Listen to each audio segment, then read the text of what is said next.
My name is Tom Arboneaux. I am the Ascent Abort 2 Fabrication Lead.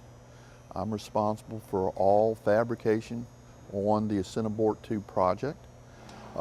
We have a multitude of people that support us. The initial vehicle you're looking at was originally constructed to be Ascent Abort 1. And then when that program was canceled, later on they decided that they were going to build an Ascent Abort 2 vehicle.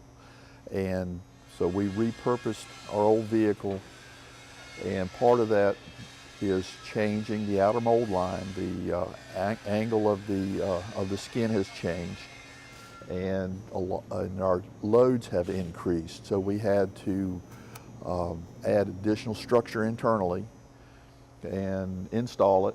So there was a lot of design, engineering, manufacturing, along with installation. And we used every asset we had to make that happen. This facility is our heavy fabrication welding shop. It is adjacent to the hangar here at Langley.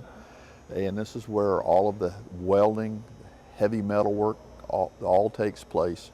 As you see, the structure that this crew module is sitting on was all built here.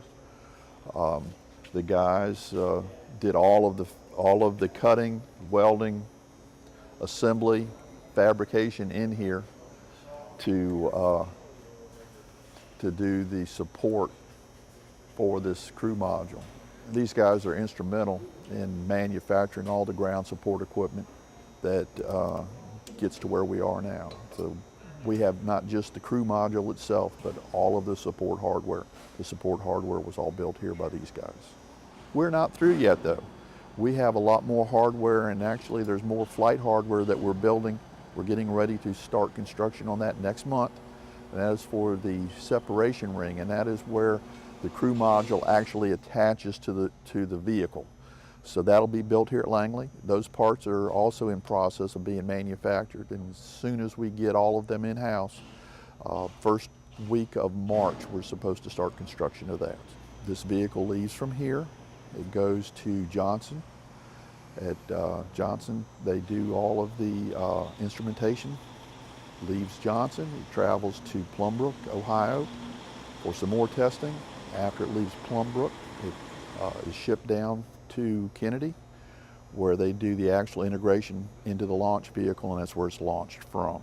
I'm just one cog in the wheel. We have a lot of great guys working on this. I'm just one of many.